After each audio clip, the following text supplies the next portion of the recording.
Shalom saudara, hari ini saya ingin berbagi sama Anda tentang sesuatu yang rasanya kalau diomongin pada masa-masa yang seperti ini nggak asik buat didengar telinga. Kenapa?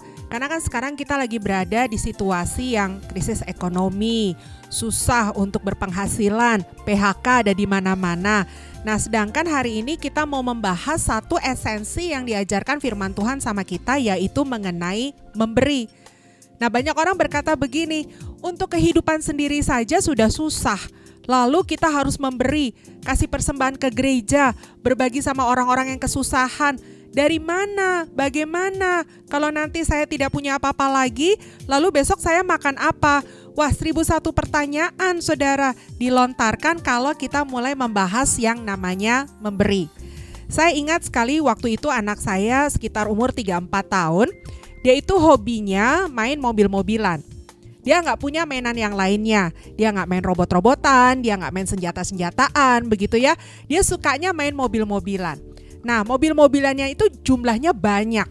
Ada yang ditaruh di rumah kami, ada yang dia taruh di rumah opanya, ada yang dia taruh di rumah mertua saya. Masing-masing jumlahnya banyak. Tetapi hebatnya saudara, dia ingat sekali setiap mobil yang ada di rumah masing-masing.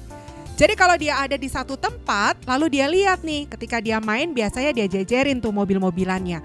Terus dia lihat, loh kok salah satu nggak ada ya? Ini kemana ya? Dia bisa hafal loh mobil-mobilan di tiap rumah yang ada. Nah, tidak hanya sampai di situ, kalau ada temannya atau sepupu-sepupunya yang seumur sama dia, lalu datang mendekat kepada dia, ini belum ngapa-ngapain nih, cuma mendekat terus ngelihat mainannya dia. Wah, dia mulai ngelihat, dia mulai menggeram gitu. Artinya apa? Dia kasih sinyal tuh, jangan sentuh mainan saya. Nah, dilihat aja dia sudah gak suka. Apalagi kalau anak itu berkeinginan untuk main sama-sama atau meminjam mainannya. Wah, susah sekali dia akan melepaskannya.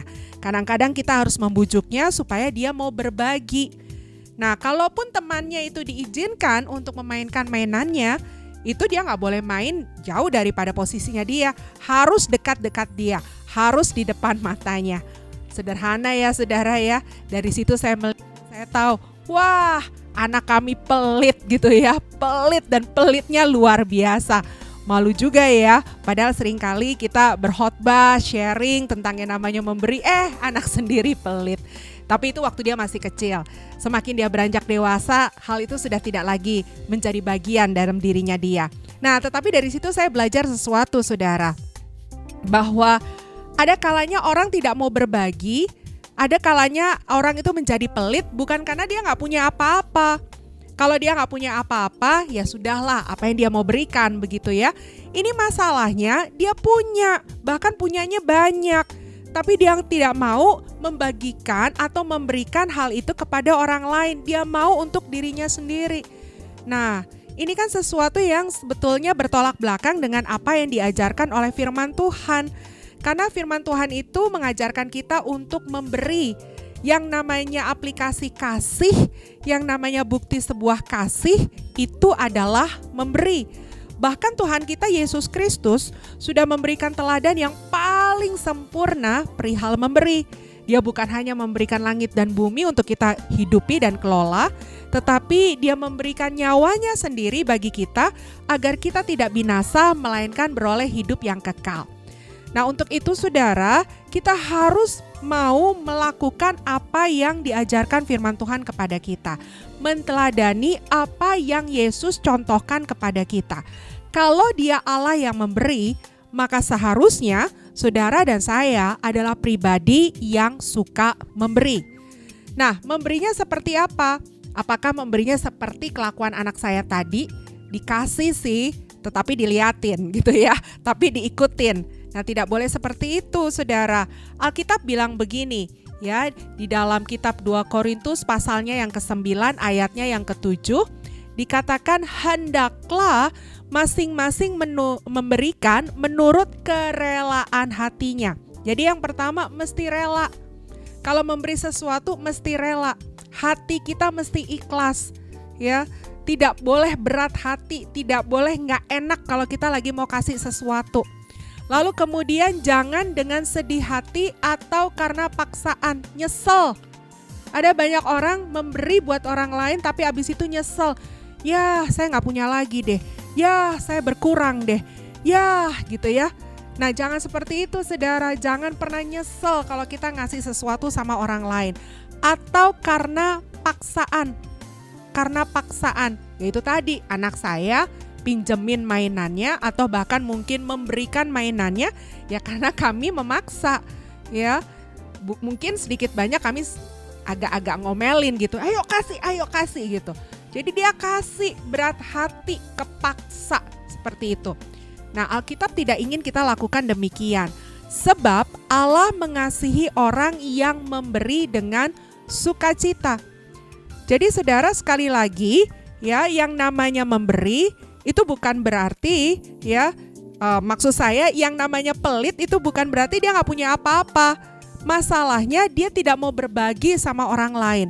Padahal kalau kita sadari juga ya saudara ya, anak saya tadi punya mainan yang beliin siapa? Kan yang beliin orang tuanya, yang beliin opa omanya.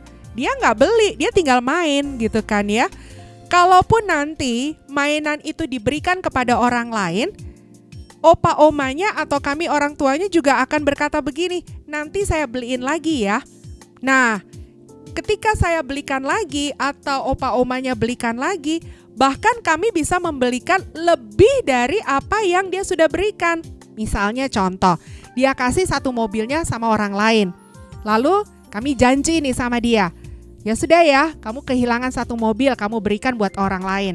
Nanti kami ganti, kami belikan lagi. Nah, kadang-kadang ketika kami belikan lagi, kami nggak belikan cuma satu mobil saudara, tapi kami belikan 2, 3, 4, wow, lebih banyak dari sebelumnya. Nah, Tuhan kita juga seperti itu. Ketika kita memberi apa yang ada pada kita, toh Tuhan juga yang akan menggantikannya. Dan kalau Tuhan menggantikannya, dia nggak pernah pas-pasan memberkati kita, tetapi dia memberi dengan kelimpahan. Jadi lihat ya, kalaupun kita memberi, apa yang kita berikan, itu kan Tuhan yang kasih sama kita. Jadi ya sudah, kita harus punya kerelaan hati untuk bisa berbagi dengan orang lain. Dan tadi saya sudah katakan, kalaupun kita memberi buat orang lain, toh Tuhan juga yang akan memberkati kita. Lanjutkan ya ayat yang ke-8. Dan Allah sanggup melimpahkan segala kasih karunia kepada kamu, supaya kamu senantiasa berkecukupan. Lihat ya, orang memberi gak pernah kekurangan loh. Senantiasa berkecukupan di dalam segala sesuatu dan malah berkelebihan di dalam pelbagai kebajikan. Jadi siapa bilang rugi kalau memberi? Malah saya mau katakan rugi kalau pelit. Nah, untuk itu saudara dimanapun Anda berada, pastikan ya kita memberi, dan dikala kita memberi jangan ada duka dan paksa, dengan rela hati dan sukacita. Percaya dengan iman, secara supranatural, secara luar biasa, Tuhan pasti akan memberkati kita kembali karena itu janji Tuhan dalam kehidupan kita. Itu yang saya bagikan hari ini. Sampai ketemu lagi. Tuhan Yesus memberkati.